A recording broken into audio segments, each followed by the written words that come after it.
네, 그러면은 그 사건에 대해서 한번 궁금하신 거 있으면 말씀해 보세요. 일단 쉬운 거부터 갈게요. 그 남자는 왜 그 여자를 스토킹했을까요?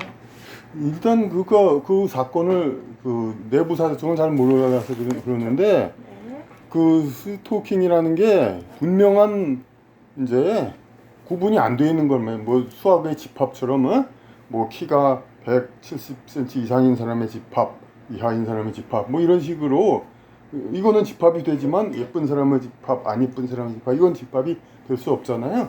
마찬가지로 스토킹 한 사람의 집합, 안 한 사람의 집합이 지금 경계가 좀 모호해요. 그러니까 물론 이제 구애를 받는 사람이 원하지 않는데 계속 그렇게 한다. 이런 그것으로 받지 수 있지만 그걸 그러면 그 한번 제시해, 응? 우리 한번 오늘 춤을 춥시다. 그러다가 거절하니까 그러면 그날로 가버려야 되는 건데 거절했는데 두세 번 계속 설득하고 이것도 해석하기 나름은 이건 스토킹이거든요.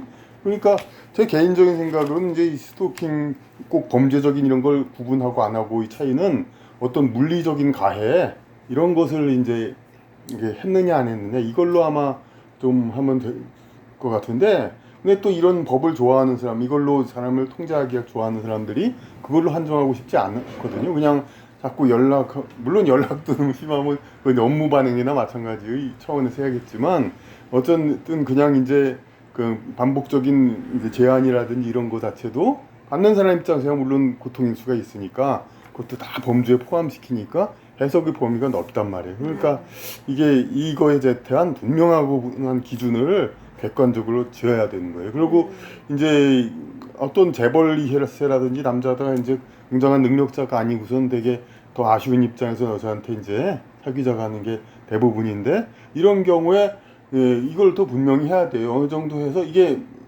이 기준이 사실 모든 사람한테 일률적으로 객관적으로 또 할 수도 없단 말이에요. 어떤 여자는 사실 두 번 제안받아도 피곤할 수가 있고 어떤 사람은 이제 한 몇 번을 제안을 해야 진심이라고 생각하는 사람도 있고 그러니까 이런 거에 대해서 분명히 사전 경고 제도가 있어야 돼요. 그러니까 제안이 왔을 때 더 제안하면은 경찰에 그렇게 한다. 그런 것을 경찰을 통해서 통보를 하게 해줘야 돼요. 그렇게 해서 더 제안 안 하게. 근데 또 여자들 특히 뭐 요새는 그런 여자 없겠지만 옛날에는 있었어요. 그러니까 자기하고 구애하는 사람을 자꾸 경찰에다 신고해요. 그 경찰 앞에서 그냥 너 더 이 여자 사랑할 거냐? 막 얘기하라고 그래요. 그럼 그 남자가 아이 나 더 경찰까지 일렀으니까 나 더 안 하겠다. 그렇게 하면은 진심이 없는 걸로 생각하고 경찰 앞에서 나 이 여자 좋아하는데 어떡하냐? 난 죽었으면 죽었지 이 여자 끝끝내 사랑한다. 이렇게 해야만 진심으로 생각하고 그렇게 해야 받아들이는 그런 경우가 있거든요. 이제 그런 거가 없어야 돼요. 이제 경찰이 스토킹했다고 이제 남자한테 경고를 했단 말이에요. 근데 그 이후 두 남자가 가령 나중에 결혼했다거나 할 때 일단 벌금을 물려야 돼요. 업무방해로. 근데 그런 사람이 옛날에는 없지 않아 있어요. 요새 사람은 그런 사람 없다고 믿는데 옛날에는 분명히 그런 사람이 있었으니까. 예. 그러니까 어쨌든 결론적으로 그 기준을 분명히 잡아야 된다 이거죠. 예. 그리고 어떤 포괄적인 뭐 질문도 있었잖아요 아까. 네. 그 가해자의? 그런 거죠. 네, 뭐 말씀해 보세요. 왜 우리? 그러니까 어쨌든 이 여자가 스토킹으로 힘들다고 이렇게 신고를 했는데 그거를 이제 그 사람을 구속하지 않고 이제 풀어준 상태에서 아니 그러니까 왜 우리나라 법률은 가해자 위주냐고 자꾸 그렇게 그렇죠. 얘기하시죠. 그러니까 이제 피해자가 그렇게 말을 해도 일단 가해자가 근데 거기서도 이제 가해자 피해자에 대한 분명한 이제 기준 같은 거 나는 피해자고 저 사람은 가해자고 선언만 해버리면 그 즉시 이제 그렇게 그 피해자 위주 그렇게 한다면 신고한 사람 위주잖아요 무조건. 결국은 그러니까 신고한 사람이 피해자고 피신고자가 가해자잖아요. 이렇게 해서 그럼 피해자 위주가 절대적으로 더 좋은 거다 이렇게 얘기하다 보면은 이건 지금 최근의 일이 아니라 무고죄 그게 굉장히 많아져가지고 그렇게 과거에 저희 사건을 그랬던 검사도 저한테 이제 안 좋은 그 조치를 부당 수사를 했던 검사도 제 사건이 끝난 다음에 그 무고죄 담당 검사로 한동안 이른바 활약을 했대요, 굉장히. 그래서 그냥 엄청나게 많은 사람 잡아냈다고. 그 뒤로 또 뭐 그 검사한테 원한받은 사람이 많은데, 그만큼 제 사건에서 저를 이제 고소도 안 한 거죠. 그러니까 법원장 딸하고 여검사가 이제 어떤 은근히 압력을 넣어서 이렇게 수사를 하게 한 건데, 그런데 이제 결국 무죄로 끝나니까 그 검사도 결국은 이 무고를 했는데, 분명히 처벌할 수도 없고 법원장 딸하고 여검사니까, 그러니까 분하죠. 그래도 그 사람이 뭐 제가 당한 거가 뭐 안 됐다 뭐 동등해서 분한 게 아니라 자기 출세에 엄청나게 타격을 줬잖아요. 어? 그냥 굉장히 좋은 대단한 사건이 될 줄 알고 이렇게 기소를 하고 그랬는데 무죄가 되어버릴 수 있으니까, 어?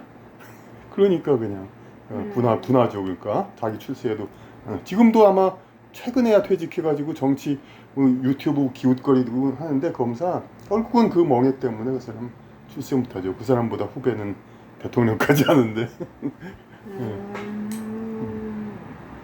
나 이런 생각 한 번도 안 해봤어요. 선생님을 만나기 전까지는 그냥 뉴스에서 저 사람은 피해자고 스토커는 가해자다, 이렇게 그들이 판을 딱 짜놓고 우리에게 전달을 해주니까 우리 입장에서는 여자는 피해자고 남자는 가해자구나, 이렇게 딱 이렇게 확립이 되는데, 그게 아니라 그 안에서 이 여자가 신고를 했더라도 피해자와 가해자가 정확히 누가 누구인지는 아무도 모르는 상황인 거잖아요.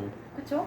그러니까 우리는 보통 신고를 한 사람이 피해자라고 생각을 하는데, 그것부터도 어떻게 보면 큰 오류가 있을 수 있다. 라는 아주 놀라운 말씀을 해주셨어요. 그러니까 우리나라 국민에게 자꾸 논리적 사고 그런 거에 대한 교육을 제대로 안 시키니까 수학을 가르친다고 해서 뭐 두리뭉실한 용어로 그냥 뭐 논리 그냥 귀찮은 싫은 걸로만 생각하고, 이건 실생활에는 무관한 것처럼 자꾸 세뇌를 시켰단 말이에요. 그래서 우리는 뭐 공부하고 논리를 확실히 아는 사람은 같이 현실을 잘 모르는 것처럼 그렇게 세뇌를 또 받고, 막 세상은 그냥 막 대충 경험으로 그렇게 하면 아는 것처럼, 그러면 공부할 필요가 전혀 없죠. 그러니까 이런 걸 우리가 생각을 해야 되는데, 그렇죠. 우리나라의 민족성이 약간의 냄비 근성이 있는 게, 누가 이 사람이 피해자다 그러면 우르르 몰려가서 가해자를 막 뭐라 하잖아요. 근데 막상 그 피해자가 또 피해자가 아니면 또 금방 또 그게 확 사그러들고, 그렇죠. 이런 그 민족성이라기보다도 어쨌든 전반적인 이제 교양 수준이 높지 않은 그러한 민족, 그러한 이제 인간 집단에서는 그런 일이 일어나는 일이죠. 그러니까 교양 수준이 높지 않다 보니 그렇게 생각하지를 못해서 그러네요. 그리고 또 아니 여성 입장에서 특히 또 뭐 여기 제가 이제 어떤 이른바 가해자, 피해자, 이른바 피해자 입장에 굳이 완전히 서지 않는 것에 대해서 불만도 많고 하실 말씀도 많을 것 같은데 또 얘기해 보세요. 그렇죠. 그러니까 이제 그러니까 이제 보통의 여자들은 여자하고 남자하고의 어떤 문제나 트러블이 발생이 되면 머릿속에 이미 99.99%가 아니라 거의 100% 남자가 잘못했다, 이런 게 약간의 여자들이 피해 의식이 있어요. 그런 거에 대해서 지금 제가 이거는 어떤 독창 사상일 수도 있지만 중요한 얘기. 우리가 이제 되게 그런 생각을 한 근거가 뭐냐면은, 여자는 가만히 있단 말이에요. 가만히 있는데 남자가 자꾸 건드려서 문제가 일어난 거란 말이에요. 그러니까 결국은 건드리고 적극적으로 나선 사람이 책임이란 말이에요. 그렇죠. 그러니까 피해자. 그렇게 생각을 한단 말이에요. 그렇죠. 근데 사회적인 이제 위치. 근데 이걸 지금 이제 조금 비약이라고 해서 잘못된 게 아니라 논리를 조금 몰라서 했는데, 우리 사회에서는 이제 부자와 빈자, 가난자와 부유한 사람이 있잖아요. 근데 부유한 사람들은 아쉬운 거 없어요. 자기 마음대로 그냥 골프 치고 뭐 그냥 살면 돼. 근데 가난한 사람들은 자꾸 부자한테 가서 우리 고용시켜 주십시오, 우리 돈 좀 주십시오, 꿔 주십시오, 자꾸 귀찮게 그런단 말이에요. 그러면 그리고 극단적으로는 부자가 가난한 사람한테 강절도도 당한단 말이에요. 이런 경우에 이제 과연 가난한 자들이 가해자고 부자는 피해자다. 물론 이제 공산혁명 일어나기 전에 어떤 봉건사회 어느 정도 그랬죠. 이제 치안을 폭도로부터 치안을 구하자 그러고. 근데 이런 것이 계속 심화되니까 결국 부자가들이 자기들이 해줘야 할 사회적 의무 이런 걸 안 했기 때문에 결국은 함께 사는 세상에서 그걸 못했기 때문이잖아요. 그런 거니까 그걸 알고 현대에 와서는 그런 사건이 좀 일어나더라도 무조건 그 가해를 한 빈자를 이제 그 비난하기보다 우리 사회가 좀 개선돼야 됐다 이런 얘기를 하는 거잖아요. 그러니까 이런 식으로 여성과 남성도 어떤 서로 돕는 그런 시스템이 있는 건데 이거에 대해서 단지 겉에서 드러나지 않는 행위였다고 해서 자기는 가만히 있었다고 해서 모든 것이 면책되는 거. 나는 아무것도 안 했으니까 나는 책임이 없다. 그런 식으로 생각하는 사고방식. 이걸로는 사회의 근본 문제가 해결이 안 된다는 거죠. 그러니까. 그러면 만약에 선생님이라면 어떤 여자가 선생님을 좋다고 너무나 미치도록 선생님이 일상생활을 하지 못할 정도로 쫓아다니면서 선생님을 괴롭혀요. 그럼 선생님은 그거로부터 어떻게 벗어날 수 있을까요? 그건 제가 부족하지만 실제로 당한 적도 있거든요. 이 마을에서 알던 사람, 그 사람이 이제 전부 사귀다가 그냥 둘이 집에 와가지고 제가 만날 상황이 아닌데 문을 쾅쾅 두들기고 문을 딱 막 부수고 지금 우리 문에도 그런 이제 자국이 있어요. 그런데 저는 또 성질이 그래서 그때 좀 제가 나와서 달려줬어야 되는데 저도 겁이 많아가지고 그냥 쾅쾅 하면 그냥 절대로 안 열어주고 그랬어요. 그래서 좀 그랬는데 나중에 물론 경찰에 일러서 이제 그런 적도 있고 그 사람 남편을 불러서 데려가게 한 적도 있었죠. 그런데 그렇다 하더라도 그러니까 물론 저희 경우는 그렇게 뭐 그 사람을 제가 만난다고 해서 제가 뭐 어떤 혜택을 받는 건 아니에요. 근데 그거는 어쨌든 좀 그 사람도 그때 그 당시로서는 정신적으로 좀 문제가 있었으니까 그랬던 거고 일반적인 건 그거잖아요. 말씀 물어보신 거는 이게 여자가 남자를 자꾸 구애를 한다 귀찮다시피 그런데 그러니까 여성과 남성의 관계를 갖다가 저는 오히려 그렇게 봐요. 그러니까 만남 자체는 여성이 남성한테 베푸는 거라고 봐요. 그렇기 때문에 여자가 남자는 대개 여자한테 요청을 하게 되죠. 그걸 그러니까 우리는 오히려 이런 걸 어떤 식량이라든지 그런 걸로 비유하면은 뭐 되게 좀 천하고 안 좋은 비유로 생각을 하지만 오히려 먹는 것처럼 세상에 귀중한 게 어디 있어요? 근데 오히려 더 그건 중요하다게 비유를 한 거라고 봐야 돼요. 남자가 여자를 만나는 건 마치 양식을 먹는 것 같은 그러한 필요로 한 거. 여자는 남자를 그 자체로 만나는 게 남자처럼 절박하지는 않아요. 그러니까 남자가 이를테면 남자가 여자를 스토킹했다 싫다면 그건 뭐 어떻게 봐야 되냐면 밥을 줄 사람은 줄 수 있는 부자는 주려고 생각이 없는데 자꾸 달려들어서 밥을 달라고 떼쓰고 위협하는 거란 말이에요. 강도. 그러니까 처벌이 받는 거예요. 근데 이 받는 사람 운이 요즘 같이 좀 아까도 요새는 돈이 있는 좀 있는 세상이라고 그랬잖아요. 뭐 어떤 이런저런 말씀 중에 그러니까 요새는 그러고 어디서도 그냥 인터넷 그러니까 문자로도 뭐 와서 뭐 자리를 빛내라고 그냥 꼭 오라는 사람도 있고 식사를 그냥 대접하겠다는 경우가 많이 있어요. 웬만들 옛날에도 물론 상갓집에서 뭐 지나가는 사람 다 거지들도 식사 주고 그랬지만은 요새는 특히 근데 나는 밥을 먹으려고 하는 그 생각이 별로 없는데 그 사람이 밥을 준다고 그래 봐요. 상대방이 난 다 먹기 싫어요. 그러니까 한두 번 얘기했어요. 근데 자꾸 밥을 먹으라고 그래. 내가 보기엔 배고픈데 당신이 왜 그래? 자꾸 저녁을 좀 먹어 막. 그럼 그 말을 듣는 사람 입장에서 어떻게 했어요? 귀찮고 좀 그렇죠. 맞아요. 말해야 할 행동은 맞아요. 그 경우도. 근데 그 경우에 그럼 밥을 먹으라고 자꾸 권하는 사람을 우리가 경찰에 신고해서 체포해야 되겠어요? 그래야겠어요? 밥 먹으라고 자꾸 그랬던 사람을. 그러니까 저는 여기서 또 덧붙여야 될 게 지금 최근에 좀 어리석은 그러니까 젊은 사람들 이제 남자들 중에 요새 그 불만이 많잖아요. 여성들한테 이제 그런 이제 성 관련법이 엄격하고 남자들 차별한다고 해서 그래서 그렇다고 해서 달랜다는 식으로 한다는 게 여성의 남성에 대한 성폭력죄를 만들어 가지고 실제로 몇 번 사건이 일어났잖아요. 근데 그 사건이 다 알려진 사람은 서울시향 대표 여장이 무슨 성폭력 성추행했다고 그러고 다 무고로 드러났잖아요. 그 여자가 남자한테 성폭력을 한 것을 또 처벌하겠다 이렇게 해놨잖아요. 그게 저는 오히려 기만적인 성폭력 법으로서 오히려 소외 젊은 남성들 그걸 더 가속화하는 거죠. 그러니까 남녀 불문하고 적극적으로 구애를 하는 사람은 이런 위험을 갖게 만들겠다는 거 아니에요. 그러니까 이거는 마치 아까 밥을 주려고 자꾸 권한 사람 너무 경우 없이 권하면 물론 욕먹을 짓이지만 그렇다고 그 사람을 처벌하고 그러면은 그렇게까지 할 건 없잖아요. 예?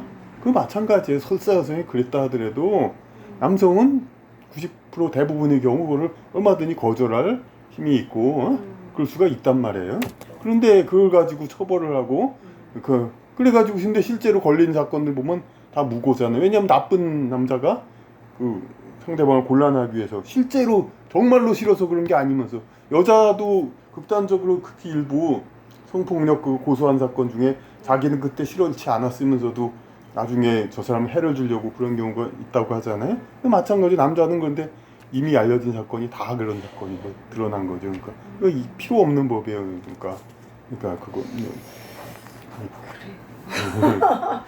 저는 조금 동의할 수는 없는데 어쨌든 보통 그러니까 여자하고 남자하고 있으면 남자가 당연히 힘이 세죠. 여자가 힘이 그러니까 여자가 남자한테 그런 거는 그러니까 뭐 성 관련 적어도 그냥 계속 남자의 회사에 전화한다 그냥 계속 그렇다면야 그건 처벌을 받게 되겠지만은 그거는 일반적인 거 남자끼리 여자끼리 그래도 그냥 상대방 업무 방해를 할 수 있잖아요. 그런 정도는 처벌할 수 있어도 적어도 성 관련해서는 여성이 남성한테 베푸는 그거는 개념이고 그거에 대해서는 남자가 강제로 행사해서 그것을 여성의 재산을 이제 훼손했을 때 그때에 대해 처벌이 정당화되는 거지. 여성이 남성에게 그런 거는 죄가 될 수가 없다. 죄가 될 굳이 그렇게 보편적인 죄로 만들 필요가 없다 이거죠. 그거는 무슨 미성년자 여성이 남성 미성년자 교사들이 그런 경우 가끔 있죠. 그런 거 보면 남자들 입장에서는 참 안타깝죠. 아니 그 남자들 성인 남자들 자기한테 구애하는 사람도 많은데 왜 그럴까? 근데 그 여교사는 또 젊은 아이를 그리고 호기심에 또 그랬겠죠. 이런 건 근데 성적인 착취는 아니죠. 이건 애들 미성년자를 교육을 잘못시킨 거니까 그런 방면으로 처벌을 해야지 성 관련 그런 건 아니죠. 그래서 그러면 어쨌든 이제 우리 선생님은 이제 남자라서 여자의 마음을 좀 모를 수는 있는데 그러면 이제 연약한 여자 내가 만약에 여자다. 그런데 진짜 엄청나게 등치가 큰 남자가 막 나를 밤에 막 12시에 막 문을 칵칵 두드리고 막 곧 문을 부시고 들어올 것처럼 막 그런 그럼 어떻게 해야 되나요? 당연히 그건 경찰을 그렇죠. 그래서 경찰을 했는데 우리나라 법이 물러터져가지고 막상 그 여자한테 정말로 어떤 해를 끼치지 않는 한은 훈방 조치가 된다는 거죠. 그래서 또 풀어주고 그러면 이제 이 남자도 이제 점점 처음에는 이제 구애의 몸짓으로 문을 두드렸는데 이 여자가 자꾸 나를 안 받아주니까 이제 화가 나는 거죠. 네가 날 감히 무시해? 이러면서 그러면서 이게 맨 처음에는 사랑이었지만 이제 폭력으로 변하는 거죠.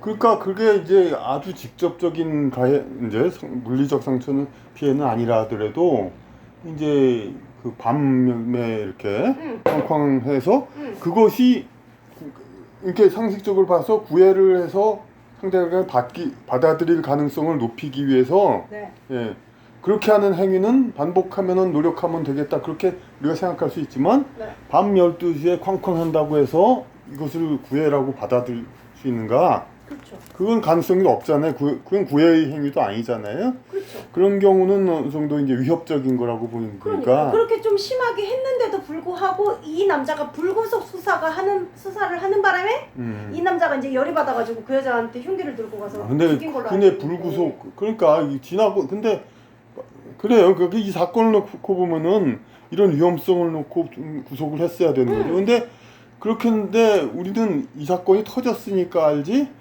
세상에는 엄청나게 비슷한 사건들이 많잖아요. 그렇죠. 근데 그 많은 사람들 다 구속해야 될 것인가? 에? 이런 거에 대해서 또 다시 그러니까 문제가 있죠. 저희 입장에서. 그런데 이게 바로 또 우리 지배층의 어떤 그 속임수를 또 우리가 또 경계해야 되는 게 네. 한겨레 신문에서도 이번 사건을 갖다가 무슨 스토킹 사건이라고 자꾸 불리려고 그래. 살인 사건이 아니나. 이게 어서 경중의 차이가 엄청난데. 그러니까 왜냐면은 그 정말 살인을 줄이려면은 살인범을 엄하게 처벌해서 네.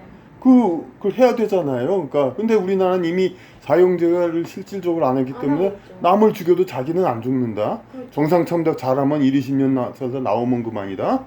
그렇게 생각한단 말이에요. 그러면은 어떻게 그냥 사람이 분하고 그러면은 진짜 평생 여생 동안 저도 1, 20년 전에 택시 운전사한테 받은 모욕이 지금도 계속 기억이 나죠. 네, 그렇게 되는데 하물며 여자가 남자 같은 사람 그 받은 모욕, 남자가 여자한테 받은 모욕 이런 거 아는 사람한테 그게 얼마나 그러겠어요? 평생을 괴롭혔는데 맞아요. 그런데 그럴 바에야 그런 극단적인 상상도 할 수 있단 말이에요. 그렇죠. 그러니까 이런 그 살인에는 그만큼의 책임이 있어야 된다는 건데 오히려 이제 진보주의자 이런 쪽에서는 제가 이제 문재인 전 대통령도 페스카마오 그 살인마들을 극력 변호했고 최근에도 뭐 퇴임 전에도 사면했다는 게 무슨 가족 정신질환 있는 사람을 그냥 밤에 그냥 죽인 거 그 사람을 뭐 3년 징역도 너무 길다고 해서 1년 살고 사면해주고 그런 식으로 오히려 진보주의자들이 이런 살인에 좀 관대한 부분이 있어요. 그러는 걸까요? 그러니까 명목은 그러니까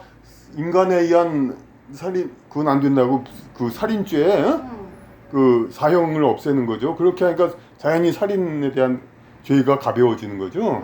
이런 거는 뭐냐면 그 근거는 있어요. 왜냐하면 진보주의자는 세상을 자꾸 바꾸려고 하잖아요. 그러니까 과거에 어떤 일이 있었냐면은 이제 박정희 때 그렇게 사실 그 살인 중대죄도 아닌데 어떤 이념적인 그 국가 반역이 이런 식의 죄를 씌워가지고 여러 명을 사형으로 죽였단 말이에요. 독재 정권에서. 그러니까 이런 사람 정치범에 대해서는 사형을 안 시켜야 된다는 이런 중국 같은 경우 그런 게 있어가지고 등소평 같은 사람들 다 살아남아서 나중에 이렇게 그런 게 있었는데 그런 게 돼야 되는데 그걸 안 했단 말이에요. 근데 그러니까 진보주의자들이 이거 정치범은 사형은 안 된다 이렇게 얘기를 해야 되는데 그 유인태인가 어떤 그 민주당 지금은 은퇴했지만 정치인들 중에 한 사람 자기 그 사형 선고 받았던 사람이 사형제를 없애야 된다면 아니 자기가 억울한 죄로 솔직히 그게 아무리 사회적인 문제가 있어도 그게 사형받을 일이 아닌데 네. 그 사형수를 받은가 됨으로써 그 받은 고통들 그걸 생각해서 다른 사람은 사형을 안 시켜야 되겠다. 그거는 살인범은 그 피살자한테 얼마나 죽기 전에 고통을 줬어요? 그런데 그거 생각 안 하고 이건 마치 그 진보주의자 자기가 사형 선고 받은 적 있다고 해서 그 사형 없애야겠다는 사람은 주병진 씨가 알죠? 주병진? 네. 강간죄 없애야 된다. 그 말이나 마찬가지죠. 자기가 억울하게 당했다고 해서 진짜 범죄자들을 쓸 수는 처벌 안 할 수는 없는 거죠. 이런 식으로 그러니까 그 진보주의자 입장에서는 사회의 변혁을 일으키려는 사람들을 이제 어떤 사형시키면 안 된다는 거 해야 되는데 그걸 주장해야 되는데 도매금으로 일반 범죄자들까지 해서 그냥 그러니까 정치범은 사형을 시키면 안 된다 이런 말을 주장한 적도 있었는데 그게 오히려 이 논리가 이제 좀 복잡하니까 이제 사형 자체를 없애게 한다. 그래야 이제 정치적으로 사형을 당한 일이 없으니까 도매금으로. 그렇죠. 예. 전 개인적으로 이제 사형은 반드시 사람을 죽인 자에 해야 된다고 생각해야 되는데 통치자들이 이걸 이용하려고 하거든요. 자꾸 그래서 비살인자를 자꾸 사형을 시키려고 그래요. 그러니까 사형제가 자꾸 문제가 되는 거죠. 박정희 때 그렇게 그냥 민족일보 그냥 신문이 조금 이제 진보적이라고 해서 사형시키고 그리고 인혁당 사건 같은 사람은 아까도 우리 조금 얘기했던 것 같아요. 그러니까 위협적인 사람 그런 사람을 죽일 때 그때 김동길 씨라든지 그런 사람들을 애초 죽이려고 그랬어요. 근데 너무 유명하니까 이 사람 죽이면 세상에서 뭐라고 할 것 같다. 그 박정희가 왜냐면 원래 공산 좌파적 사람이었잖아요. 그러니까 미국에서 사상 이 사람 좀 공산주의자 아닌가 좀 의심했었어요. 그러니까 의심을 피하려고 그 김동길 씨를 사형시키면 너무 그러니까 덜 유명한 사람들, 그러면서도 잠재적 영향력은 있을 수도 있죠. 그런 사람들 한 6명인가 죽였어요. 그런 사람 그런 일들이 있을 거예요. 그리고 이건 제가 파헤친 건데 군사 정권이 끝난 다음에 김영삼 정권이 있었잖아요. 김대중 정권 오기 전에 김영삼 정권은 문민 정권이란 말이에요. 문민 정권은 보수 정권이에요. 어쨌든 근데 군사 정권은 아니란 말이에요. 그럼 보수주의적 가치는 뭐냐? 군사적 가치 말고도 되게 미국이라든지 그런 데서도 주장하는 게 가족의 가치란 말이에요. 가족의 가치가 중요하다고 생각해서 그 뭔가 좀 상징을 이렇게 만들고 싶어 했어요. 근데 강도가 많던 사건들이 많았거든요. 근데 여러 그런데 그 가정 파괴범이란 개념을 만들었어요. 그래가지고 가정 파괴범 엄벌한다 해서 뭐 강도하면서 강간을 한 사람 그런 사람을 뭐 아이 앞에서 강간을 했다고 인면수심이라고 물론 사람을 어떤 분노는 일으킬만 해도 충분히 근데 수많은 방도 살인범들이 세고 셌는데 그건 놔두고 그때 마지막 사형인가 8명 시켰는데 2명 정도 이제 살인을 하지 않은 그 사람 강도범을 그 집에서 그러니까 가정 파괴를 시켰다고. 아니 살인 자체가 이상으로 가정 파괴한 게 어디 있어요? 살인 자체가 가정 파괴지. 그런데 가정 파괴법이라는 그 이데올로기를 이제 강조하기 위해서는 그 살인을 하지 않고도 이 사람은 가정을 파괴했으니까 중죄다. 그래가지고 거기다 넣을 필요가 있었던 거죠. 그러니까 그때 8명인가 사형을 했지만 살인범이 그것뿐이겠어요. 한 수십 명 살인하고도 사형 안 받은 사람 많겠죠. 강도 살인하고도. 그런데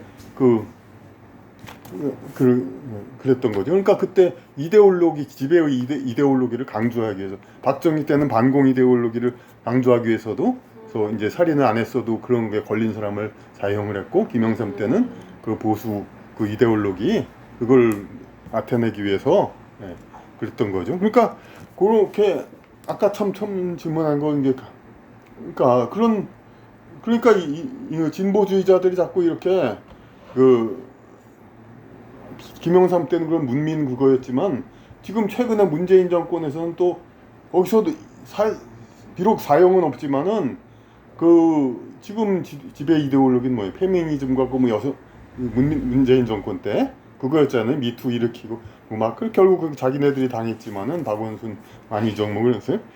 그렇지만 그걸 이데올로기를 강조하기 위해서 그 디지털 성범죄 그래가지고 그 42년형을 했잖아요. 그건 사실상 지금 살인 사형죄가 없어서 그렇지 옛날 같으면 사형에 해당하는 거잖아요. 지금 아주 연쇄살인범도 20년, 30년 그건데 살인을 안 한 사람 아무리 극악무도한 그래도 그건 그런 게 저 안 봐서 뭐는 모르겠지만은 그게 잔인하고 그 안 좋고 그렇다 하더라도 그 외국에서는 양들의 침묵이라든지 그런 소설 같은 데서도 많이 있고 이게 안 좋은 이야기를 막 그런 거 가상으로 꾸미는 건 많이 있단 말이에요. 그건 그 어떤 심리를 어떤 사람들의 그런 못된 심리를 대리만족시키기 위해서 그걸 아마 이제 소설로서 창작했으면 좋겠는데 그런 능력은 안 되니까 이제 비디오로 연출하고 막 그랬던 거가 많은데 그런 거를 갖다가 지금 살인에 준하는 그러니까 이데올로기 그거를 항상 어느 때 강조하려고 개인적인 살인범 이런 개인적인 범죄자들은 사회적인 그 지배 이데올로기엔 별 상관이 없잖아요. 그러니까 오히려 그 죄는 상대적으로 처벌이 가볍지. 살인을 해도 10년. 요전에 이제 뭐 아내를 그냥 자는 때 죽인 사람을 10년형 겨우. 10년은 사실 어른들 세상에는 별로 긴 시간도 아니란 말이에요. 그러면서 이제 되도록 다른 걸 부각시키려고 하죠. 그러니까 이 살인을 줄이려면은 그 살인 자체를 엄히 처벌해야 되는데 그러질 않고 마치 예방 차원으로 그 스토킹에서 살인으로 이어지니까 스토킹을 엄벌해야 된다 이런 식의 그 여론을 불러일으키려고 애를 쓰는 거죠 지금. 근데 살인의 원인이 그것뿐이에요. 강도 살인, 옛날에 강도. 그러니까 옛날 봉건 사회에서는 사실 서양에서도 그런 일이 있었거든요. 그러니까 그 물건 하나 훔쳤다고 사형 받까. 그래가지고 그러니까 토마스 모어의 유토피아라는 책에도 나오는데 살인을 그러니까 강도를 해서 조금 좀도둑도 사형을 시키니까 결국은 사형 그 좀도둑도 결국은 강도 살인은 왜냐하면 덜 잡힐 가능성이 더 죽죠. 죽여야 그런 일이 자꾸 일어나서 형벌을 이제 균형을 잡아야 된다 그런 얘기가 나오거든요. 그러니까 그런 식으로 그러니까 그런 그 행위에 따른 그 차등을 둬야 되는데 지배 이데올로기에 따라 옛날에 봉건 시대에는 도둑질에 대해서 그 도둑질이 살인이 뭐 비슷하게 처벌하고 지금은 이제 페미니즘 이데올로기에 의해서 스토킹을 살인과 비슷하게 예? 그러니까 미리 예방하죠. 기존의 살인자에 대한 엄한 처벌은 별로 주장을 안 해. 예방을 하자는 거. 근데 영화에서도 나오듯이 범죄를 미리 예방하자는 게 얼마나 참 무서운 생각이에요. 그러니까 예? 아니 그러면 누구나 그렇죠. 그럼 그 우범자들 뭐 격리하겠다. 오히려 그게 진배 이데올로기에 맞지 않는 거죠. 그러니까 그래요? 옛날에 보호감호 청송 치료감호소 이랬잖아요. 그 인권 유린이라고 많이 또 그래서 지금은 없어지고 그랬는데. 근데 그거는 몇몇 일부의 그 관리자들이 실적을 쌓으려고 그냥 멀쩡한 노숙자들을 막 이렇게 그러니까 데려가서 문제가 된 거지. 그 원래의 기획 의도는 어쨌든 근데 그 자체를 그냥 없앴잖아요. 그러니까 문제지. 그걸 개선해야 되는데 그런 거를 원래 기획 의도는 저는 좋았다고 생각을 하거든요. 그러니까. 어쨌든 뭐 폭력을 쓰는 사람에게 폭력의 그 에너지를 그런 어떤 훈련을 받고 그렇게 이제 나라의 인재로 쓰려고 어쨌든 거기 다 좀 모은 거잖아요. 어느 정도 그러니까 그 사회적 그래 문제가 있는 사람을 그러니까 우리가 이제 어릴 때 중고등학교 때는 이제 통제를 받으면서 살잖아요. 네. 그거나 마찬가지. 그건 육체적으로 덜 성숙하고 그렇기 때문에 영혼에 어떤 나쁜 영혼들 외부의 그런 이제 그런 거에 어떤 빙의 그런 거에 약하단 말이에요. 어린이와 청소년은. 그러니까 그 더 통제를 받아야 돼요. 근데 나이로는 성인이 되었어도 영적으로 그게 약한 사람은 통제를 받아야 된단 말이에요. 그런 거에 대한 어떤 시스템 구조가 어느 정도 있긴 있어야 되죠. 그러니까. 그렇죠. 그런 게 있으면 좋을 것 같다. 그러니까 지금 이제 이 사건에 대해서 우리는 그러니까 어떤 그 극단적으로 따르는 그런 거에 대한 경각 그거를 방지하는 어떤 그 실제 국민의 피해자의 피해 정도에 따라서 이제 처벌해야 되는데 어떤 사회 지배 이데올로기에 따라서 어떤 범죄 유형을 이제 분류해 가지고 옛날 같으면 이게 부자를 향한 가난한 사람의 절도 이런 거를 살인에 이르는 극한 죄로 처벌하고 지금은 이제 그 여자를 향한 구애를 그걸 처벌하고 이제 이런 거는 크게 보면 우리나라 그 한국 민족 자체를 좀 소멸시키는 그러한 이제 뭐 인터넷 보면 딥스니 일루미나티니 뭐 프리메이슨이 별 얘기 다 나오는데 저는 그 자세히 모르는데 확실하게 볼 수 있는 건 한국 이 민족 자체와 그런 거 정체성은 소멸시키려는 외부의 힘은 있는 게 맞아요. 그래서 제가 말하는 문화적으로 한국 문화를 소멸시켜서 그렇게 그래서 이 한국 그 영혼을 이제 사라지게 하는 것도 있지만 그 물리적으로 한국 자체를 줄이려고 하거든요. 인구를. 그러니까 지금 벌써 효과가 나오고 있잖아요. 인구가 줄어들고 있는데 이렇게 해서 남성의 여성에 대한 구애 자체가 점점 공포 그러니까 어려운 거가 되게 왜냐하면 이번 그러니까 얘기하지만 그러니까 그 가해자 살인자는 어떻게 해서 그렇게 됐냐면 어쨌든 그 사건이 실제로 얼마나 심했는가는 저는 몰라요. 스토킹이. 근데 본인으로서는 그렇게 생각하는 어느 정도의 관계가 이제 그런 건데 인생을 망치게 됐단 말이에요. 그것 때문에 회사도 쫓겨나고 모든 게 다 망쳤어. 인생이 망했단 말이에요. 그거 검찰은 9년형을 왜 그런 행동을 해가지고 그런 결과를 자기가 받는 인생을 선택을 하냐고. 그거에 대해서는 그러니까 우리가 그걸 모든 사람들이 다 이렇게 적져놓고 그 사람이 그 정도의 대기업에 들어갈 정도면 그러니까 웬만한 사람들 그러니까 형벌에 그 시장 논리죠. 그러니까 먼저도 조금은 얘기했지만 그렇게 특정 개개인의 어떤 그 원한과 뭐 그런 거에 대한 살인 사건 이런 거 갖고 이런 건 전체 시스템에 영향을 덜 주니까 그리고 살인이나 그런 건 아주 극한적인 상황 일부 사람 외에는 이제 저지르지 않는단 말이에요. 그런데 이 스토킹이든지 어떤 그런 옛날 박정희 시대 같으면은 뭐 이데올로기 반공법이라든지 이런 건 누구나 양심을 가책을 받지 않으면서도 이제 걸려들 수 있는 범죄란 말이에요. 그러니까 양심범이라고 하잖아요. 자기는 네. 양심에 틀리지 않았다. 난 양심범대로 하는 거다. 하지만 국가 체제에서는 그게 죄가 돼가지고. 그렇죠. 근데 이 성범죄도 그 본인 스스로는 나는 남자로서 당연히 여자한테 구애를 한 거고 그게 좀 어려우니까 좀 그랬을 뿐인데 이거를 죄로 씌우잖아요. 그 때문에 인생을 망쳤단 말이에요. 그러니까 누구나 걸려들 수 있는 거 죄 그거에 이제 회사도 쫓겨나고 9년형을 받고 살인도 9년 그걸 받는데 그렇게 되니까 그러니까 누구나 걸려들 위험성이 있는 죄는 국가 정책이라든지 이데올로기로 억제할 필요가 있을 땐 이렇게 죄를 많이 씌워요. 왜냐하면 사실이 성범죄에 대한 그 처벌이 약하면은 폭발적으로 늘어날 거잖아요, 아마. 왜냐하면 대부분 사람들은 그걸 양심의 가책을 안 받아요. 그러니까 어떤 몰카라든지 양심의 가책을 안 받아요? 왜냐하면 본능이기 때문에 그렇게 본능이라서? 본능이란 말이에요. 근데 이제 본능이라서 양심의 가책을 안 느낀다고요? 체제 시스템에서 그렇죠. 그러면 만약에 선생님 생각에는 그 안희정이나 이런 사람은 안희정은 그 비서하고의 어떤 문제가 생겼잖아요. 그러면 그 사람은 어떤 것도 깨닫지를 못하겠네? 그렇죠. 개인적으로 그렇게 되는데 제가 이제 물론 남자들 대부분 입장에서는 안희정의 편을 들죠. 근데 이거는 이제 어떤 식으로 아까 다시 해석할 수 있냐면 국가 시스템적으로 볼 수 있단 말이에요. 그러니까 시스템적으로 안희정을 몰아내려고 그렇게 한 거지. 그런데 그게 내가 죄를 진 건 아니라. 아니 그렇게 볼 수 있는데 그 국가를 또 걱정하는 입장에서는 또 이게 100% 이제 아까 제가 주로 얘기하는 건 국가 시스템 유지를 위한 독재 정권이라든지 페미니즘을 위해서 이렇게 사람들을 억압한단 말이에요. 그러니까 누구나 걸려들 수 있는 죄를.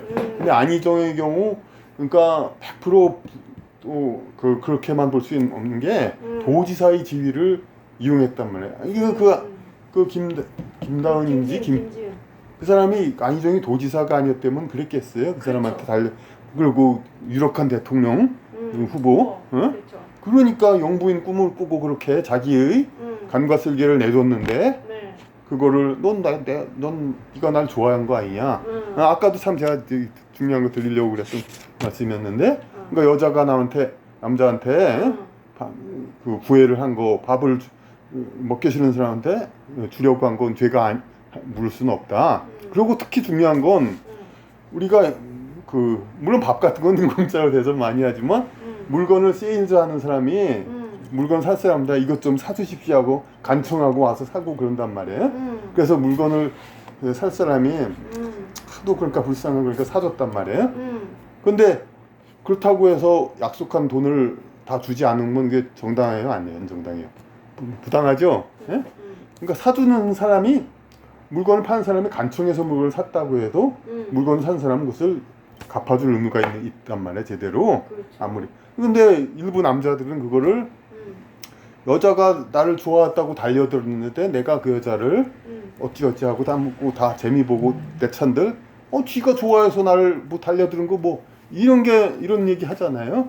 근데 우리나라 법적으로는 아직도 이게 합리화가 되는 것 같은데 이런 건 그러니까 이런 게 굉장히 부당한 거죠. 그러니까 근데 아직까지도 이제 근데 남녀 평등적 이른바 진보주의 그런 식으로 평등이라기보단 동일성 그런 걸로 자꾸 몰아가려는 경향이기 때문에 여자들은 이제 기능적 가치로만 자꾸 평가하려고 일부 진보주의자들이 그러니까 비록 여성이 남성을 좋아해서 적극적으로 나서서 서로 관계가 있었다 하더라도 남자는 그만큼의 갚아줘야 할 의무가 있는 거란 말이에요. 근데 현행으로는 이제 그때 입싹 씻고 돌아서도 아무것도 괜찮은 것처럼 얘기가 되고 있잖아요. 이게 잘못된 거죠. 근데 지금 안희정의 경우는 이제 여자가 보기에는 입 씻고 돌아선 거란 말이에요. 이게 일반적으로는 처벌이 안 된단 말이에요. 돈이 많은 여자를 남자를 여자가 달려들어서 그랬다든가.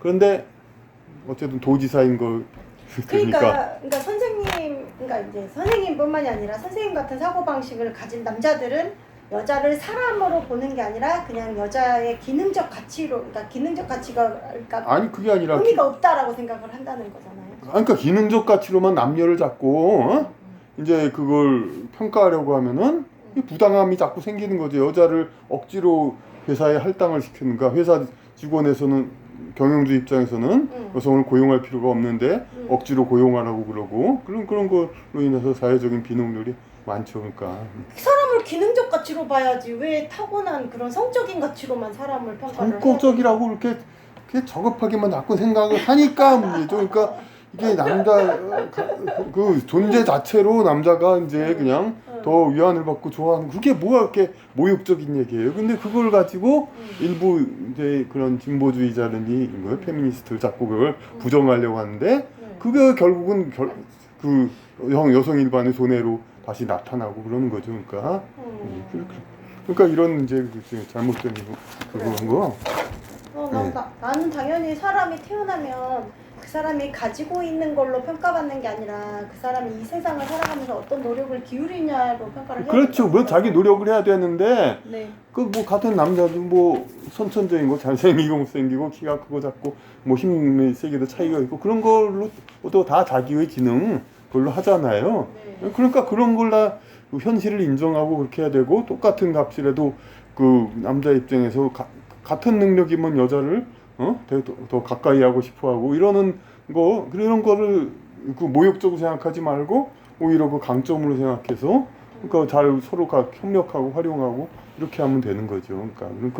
그러니까 그런 걸 자연스럽게 봐야지 자꾸 이제 그리고 이런 게 진보주의자들이 자꾸 이제 남녀를 없애려고 하는 거 구분을 이런 건 우리나라 자체의 근본적 문제는 결국은 그 진보도 가짜 진보의 사실 진짜 진보는 그러니까 정말로 그러니까 이제 이 사회가 발전되었다고 보고 발전을 향해 가고 때로는 너무 발전되었다고 과대평가해서 그게 진보가 문제가 될 수 있지만 그래도 진보는 진보죠. 그렇게 생각하는 사람도 그러니까 아나키스트니 뭐 그런 무정부주의자 그런 사람들. 근데 이 실제로 이게 작용하는 거는 가장 근본적인 원인은 한국 민족과학 이런 동양 문명을 이제 말살시키려고 하는 그런 거에서 결국은 여성의 그 차이를 없애고 자꾸 그렇게 하면은 결국은 결혼이라든지 이런 게 더 안 되고 계속해서 인구가 줄고 이게 그렇게 되니까 그것을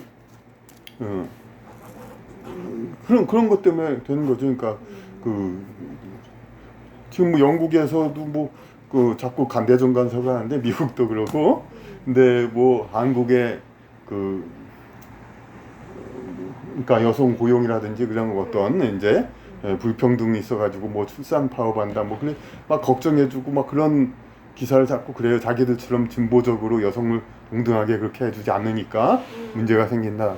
그런데 우리네 역사책을 봐도 옛날부터 게르만족 서양 쪽은 여자들이 농사일을 다 했거든요. 남자들은 쌈박질만 했고 네. 그런 사람들 민족들은 그러고 우리나라는 애기 낳으면 산후조리원이니 그냥 며칠 동안만 쉬고 그러지만 거기는 낳고서 금방 일한대요 여자들도. 그러니까 체질과 그거 자체가 달라요. 그렇죠. 그러니까 그런 사람들의 가치관을 여기엔 다 결국은 우리가 진보라고 보통 생각하는 게 서구의 그런 사상이잖아요.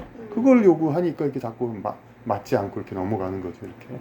그러니까 우리가 그런 것을 결국은 이 모든 문제와 그런 것들이 한국의 어떤 그 자체를 좀 소멸시키려고 하는 그런 외부의 힘에 의해서 이렇게 되는 거고 그 과정상에서 우리는 이제 부당한 이념적인 어떤 강요라든지 이념적인 그런 치우침 이런 것들을 경계하고 어떤 모든 것을 다 제대로 순리대로 봐야 되니까.